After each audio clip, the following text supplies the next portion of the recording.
क्या है ये? तुम्हारी जागीर है क्या? जो हुकूमत चलाओगे, जो पास कर दोगे, वही सब कुछ हो जाएगा? तुम भी कोर्ट से ऊपर हो क्या? लोकतंत्र से ऊपर हो क्या? कानून से ऊपर हो क्या? तो इसका पुरजोर विरोध करेंगे। सड़क पे आके करना पड़ा सड़क पे आके करेंगे, अदालत में करना पड़ा तो अदालत में करेंगे। इस गुंडागर्दी को, यही शब्द इस्तेमाल कर रहा हूं, मनन मिश्रा तक पहुंच जाने चाहिए ये शब्द, कि इस गुंडागर्दी को चलने नहीं देंगे। जितनी ताकत हो रोकने की, वो रोकने की कोशिश करते हैं। लेकिन जिनको सत्ता की हवस होती है ना, उनके लिए एक बार बैठ जाओ। वो कहते हैं गाना जो है मनोज कुमार साहब की फिल्म के यादगार का, वोट लिया और खिसक गया, जब कुर्सी से चिपक गया तो फिर उसके बाद। बोधिसत्व बाबा साहब डॉक्टर भीमराव अंबेडकर जी के चरणों में नमन करते हुए, बहुजन समाज के सभी संतों महापुरुषों के चरणों में नमन करते हुए, आज हमारे साथ मंच पर बैठे हुए हमारे सारे साथी और सामने बैठे हुए मेरे सभी नौजवान, मेरे बुजुर्ग, मेरी बहनें, आप सभी एडवोकेट साथियों को जय भीम, नमो बुद्धाय, आदाब, सत श्री अकाल, नमस्कार। साथियों, मैं हमेशा से लोगों को समझाने का प्रयास करता हूं कि राजनीति को समझो। हम जिस बात की चर्चा करने के लिए आज यहां पर हैं, उसमें मीडिया की जरूरत नहीं थी। जिस चुनाव की हम बात कर रहे हैं, वो चुनाव और उसके विषय में चर्चा जो संबंधित लोग हैं, सिर्फ उन्हीं के बीच में बहुत तरीके से पहले होनी थी। उसके बाद में उसकी रणनीति बना के लोगों को बताना था, एक एक साथी को टच करना था। मुझे दुख के साथ कहना पड़ रहा है कि जो हो रहा है, मैं इससे सहमत नहीं हूं। ऐसे होना चाहिए, ऐसे नहीं होना चाहिए। जो लोग आज तक सत्ता पर काबिज हैं, अगर आप वकीलों की सत्ता की बात करो, चाहे वो बार एसोसिएशन के इलेक्शन हो, चाहे बार काउंसिल के हो, कभी देखा उन्होंने ऐसी मीटिंग की हो मीडिया बुला के? उनकी मीटिंग कब हो जाती है, क्या डिसाइड हो जाता है, कहां हो जाती है, हवा भी नहीं लगती। लेकिन हम किस तरह से मीटिंग कर रहे हैं आपके सामने। तो मैं इससे सहमत नहीं। हालांकि मैं इस बात से सहमत हूं कि महमूद पराचा जैसा व्यक्ति निश्चित रूप से राजनीति में आना चाहिए और वहां बैठना चाहिए जहां पे ताकत है। तो उनको जिता के भेजना आपकी जिम्मेदारी बनती है, हम सबकी जिम्मेदारी बनती है। मैं इससे सहमत हूं। इसके विषय में क्या रणनीति रहेगी, मैं यहां इस पर कोई चर्चा नहीं करूंगा। दूसरा, मैं उस बात का विरोध करता हूं जो बार काउंसिल ऑफ इंडिया के चेयरमैन ने अपने आप ही रेजोल्यूशन पास करके कि बार काउंसिल की जो इलेक्शन है 2 साल के लिए टाले जाए। तुम्हारे पिताजी की संस्था भैया क्या ये? क्या है ये? तुम्हारी जागीर है क्या? जो हुकूमत चलाओगे, जो पास कर दोगे, वही सब कुछ हो जाएगा? तुम भी कोर्ट से ऊपर हो क्या? लोकतंत्र से ऊपर हो क्या? कानून से ऊपर हो क्या? तो इसका पुरजोर विरोध करेंगे। सड़क पे आके करना पड़ा सड़क पे आके करेंगे, अदालत में करना पड़ा तो अदालत में करेंगे। इस गुंडागर्दी को, यही शब्द इस्तेमाल कर रहा हूं, मनन मिश्रा तक पहुंच जाने चाहिए ये शब्द, कि इस गुंडागर्दी को चलने नहीं देंगे। जितनी ताकत हो रोकने की, वो रोकने की कोशिश करते हैं। समय पर होने हैं, समय पर ही कराएंगे। जैसे बाकायदा हमारे यहां हमारी सुप्रीम कोर्ट बार के चुनाव हर साल निश्चित समय पर होते हैं, इसी तरह से होना है। लेकिन जिनको सत्ता की हवस होती है ना, उनके लिए एक बार बैठ जाओ। वो कहते हैं गाना जो है मनोज कुमार साहब की फिल्म के यादगार का, वोट लिया और खिसक गया, जब कुर्सी से चिपक गया तो फिर उसके बाद। वो जो स्थिति है ना, तो 2 साल के लिए आप बढ़ा रहे हैं, कोई आपको अधिकार नहीं, वो होने नहीं देगा। अब मैं इससे अलग हटके जिस पर चर्चा है वो मैं आपके सामने रखूं। साथियों, जहां तक कॉन्स्टिट्यूशन को सेव करने वाली बात है,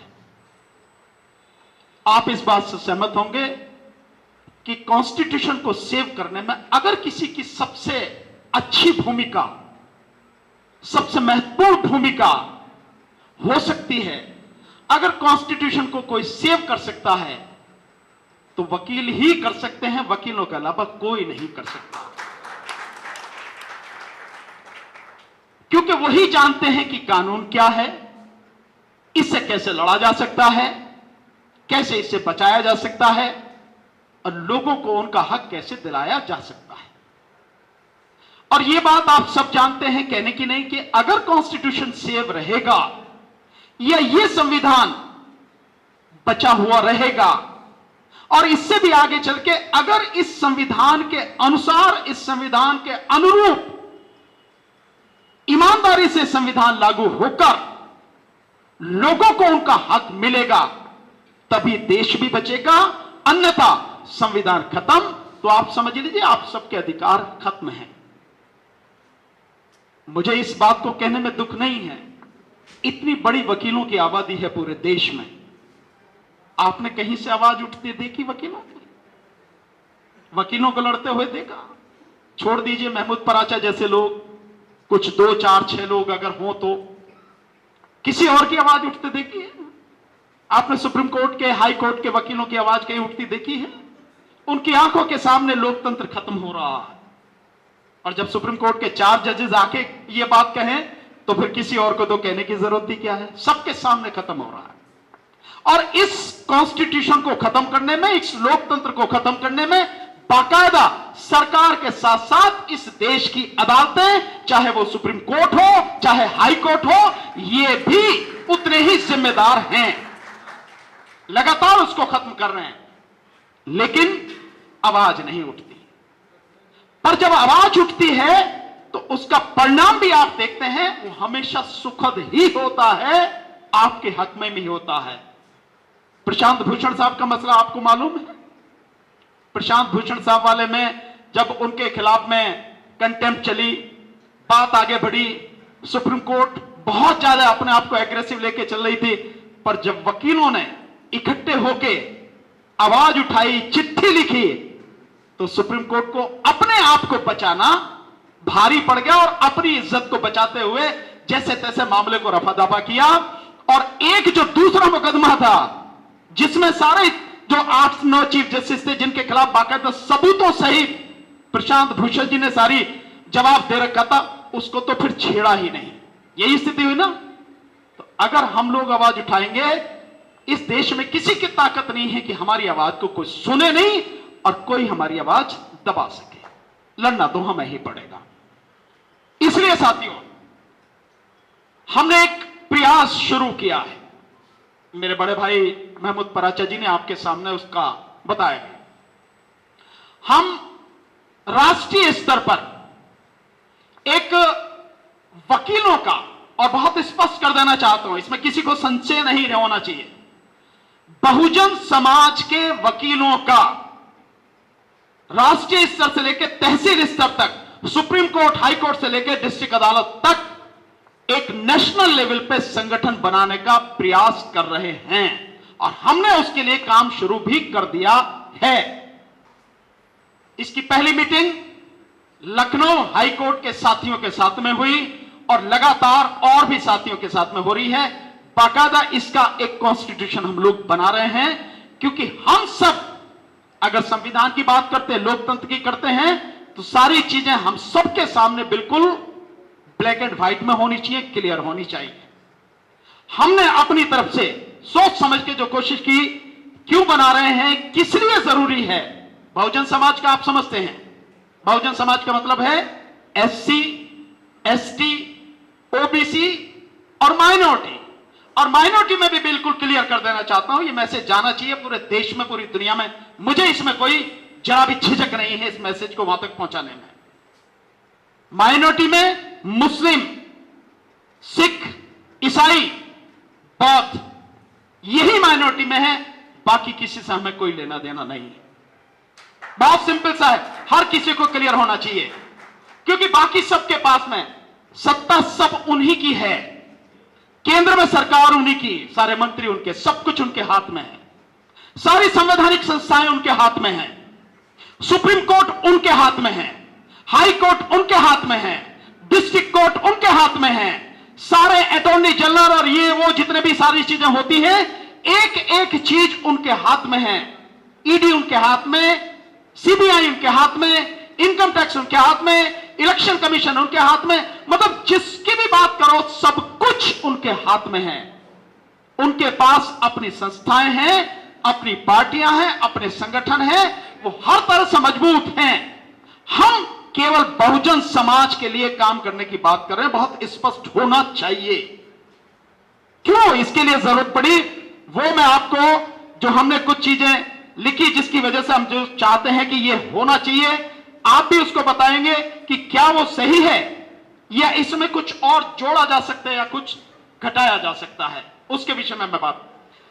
हमने ये रखा है कि भाई इसका नाम इंडियन नेशनल लॉयर्स फोरम होना चाहिए, जिसको हिंदी में कहें भारतीय राष्ट्रीय अधिवक्ता मंच, या नेशनल डेमोक्रेटिक लॉयर्स फ्रंट होना चाहिए, जिसको हिंदी में कहते हैं राष्ट्रीय लोकतांत्रिक अधिवक्ता मोर्चा।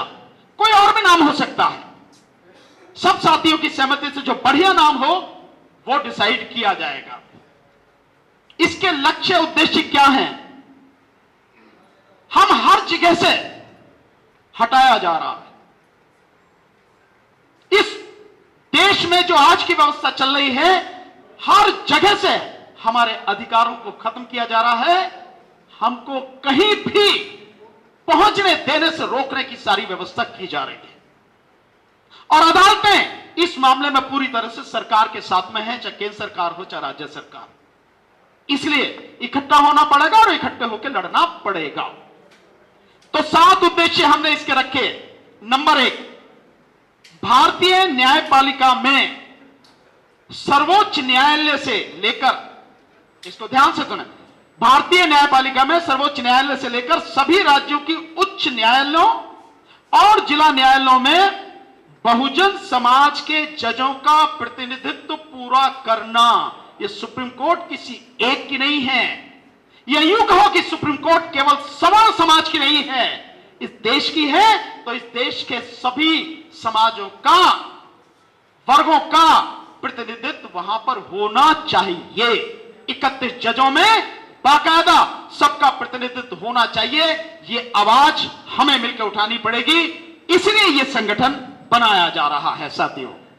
दूसरा, न्यायपालिका में जजों के अतिरिक्त जो अन्य कर्मचारी हैं, जैसे पेशकार, अहलमद, स्टेनोटाइपिस्ट, क्लर्क, चपरासी इत्यादि, इनमें भी बहुजन समाज का प्रतिनिधित्व पूरा कराना है।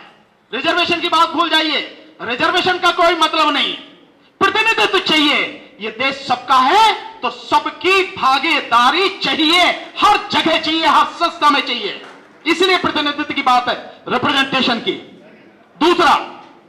तीसरा, सभी न्यायालयों में नियुक्त होने वाले शासकीय अधिवक्ताओं, डीजीसी जैसे स्टेट में होते हैं, और एपीपी, कानून मंत्रालय और विभिन्न सरकारी विभागों में बहुजन समाज के अधिवक्ताओं का प्रतिनिधित्व होना चाहिए। हो क्या रहा है? आप जाके देखेंगे, इतने वकीलों की जरूरत होती है पैनल में, कौन मिलेगा आपको? हर कोई जानता है, बड़ी मुश्किल। अभी जो बात चल रही है, शायद यूपी की ही बात है, जो करीब 850 के लगभग एडवोकेट हैं, उन 850 में 5 तो शायद शेड्यूल कास्ट के हैं और ओबीसी के कुल 47 हैं। मुसलमान तो हो ही नहीं सकता, क्योंकि मुसलमान की तो मतलब जब उन्हें टिकट नहीं दे सकते तो वकील कैसे बना देंगे उन्हें? सो आप इस चीज को समझ सकते हैं। ये इसमें ताली बजाने की जरूरत नहीं साथियों, ये बहुत गंभीर स्थिति है। ये देश किसी एक के बाप का नहीं है, हम सबका है। इसलिए अपना हक लेना हमारी जिम्मेदारी है, हमारा धर्म है, हमारा फर्ज है। इसलिए संगठन बनाया जा रहा है। तो ये जो है, हर जगह हमारा आदमी होना चाहिए। जितनी जिसकी संख्या भारी, मानवर साहब काशीराम जी का कहना है, जितनी जिसकी संख्या भारी उतनी उसकी हिस्सेदारी। ये जरूरी है साथियों, लड़ना पड़ेगा हमें, बिना उसके मिलेगा नहीं। चौथा, वकालत में आने वाले, ये बहुत जरूरी है। आप और हम सब जब आए थे, नए थे, हम सब ने बहुत सी दिक्कतें झेली हैं। हमारे नौजवान साथी बैठे हैं, बड़ी एक बड़ा कड़वा सा एक शब्द है, इसको अदरवाइज मत लीजिए। लेकिन मैं उस शब्द को बिल्कुल एज इट इज आपके सामने रख रहा हूं। वकील की जो शुरू की उसकी जिंदगी होती है, कैसी होती है, उसको आप समझ लें। शब्द किसी ने कहे कि वकील की जवानी और वैश्या का बुढ़ापा एक जैसा होता है। हम लोग जब संघर्ष करते हैं, शुरू में आते हैं, न केस होता है, न पैसा होता है। कोई सीनियर इतना बढ़िया मिल जाए कि वो आपकी मेहनत का आपको शुरू से ही देना शुरू कर दे तो बड़ी अलग बात है, अन्यथा कोई देता नहीं है साथियों। इसलिए हमारे जो वो साथी हैं, बहुत से लोग निराश हो जाते हैं, क्योंकि वकील बनते ही मां बाप की जो उम्मीद लग जाती है परिवार की कि भाई अब तो वकील बन गया, पैसा कमाने लगा, कल से ही नोट बरसने लगेंगे। होता कुछ नहीं है। 5 साल तक बेचारा कैसे वो झंडी हिलाता, फाइल पकड़ के कैसे अदालतों में घूमता, ही उसे मालूम। तो चौथा यह है कि वकालत में आने वाले बहुजन समाज के नए और युवा लड़के व लड़कियों को सही तरह से गाइड करना, वकालत सिखाना और उन्हें हर तरह का सहयोग और सहायता उपलब्ध कराना हमारी ही जिम्मेदारी है। हमारी तो भाई हैं वो, हमारी तो बच्चियां हैं, किसी और की नहीं है। साथ में 5वां, भारत में स्थापित सभी बार एसोसिएशनों में बहुजन समाज के अधिवक्ताओं को पूरी तरह से संगठित कर बार काउंसिल ऑफ इंडिया से लेकर सभी राज्यों की बार काउंसिलों में तथा सभी बार एसोसिएशनों में बहुजन समाज का समुचित प्रतिनिधित्व सुनिश्चित करना। दिल्ली के आप बार को तो जानते होंगे, दिल्ली में इतनी बार हैं, हाई कोर्ट की भी, सुप्रीम कोर्ट की भी, डिस्ट्रिक्ट कोर्ट की, कैसा कैसा प्रतिनिधित्व आप सबको मालूम है, बताने की जरूरत तो है। इसमें जिम्मेदार हम हैं। हमारी नासमझी, हमारा बिखराव, वो सबसे बड़ा जिम्मेदार है कि हमारा प्रतिनिधित्व नहीं है। इसके अलावा 6, परस्पर सहयोग के द्वारा दुख सुख में कदम से कदम और कंधे से कंधा मिलाकर साथ चलते हुए बहुजन समाज के सभी अधिवक्ताओं साथियों को हर प्रकार से सशक्त बनाना। किसी के साथ में कुछ भी हो जाता है कि इसको पता ही नहीं होती हम लोगों को, जबकि हमें उसकी मदद करनी चाहिए।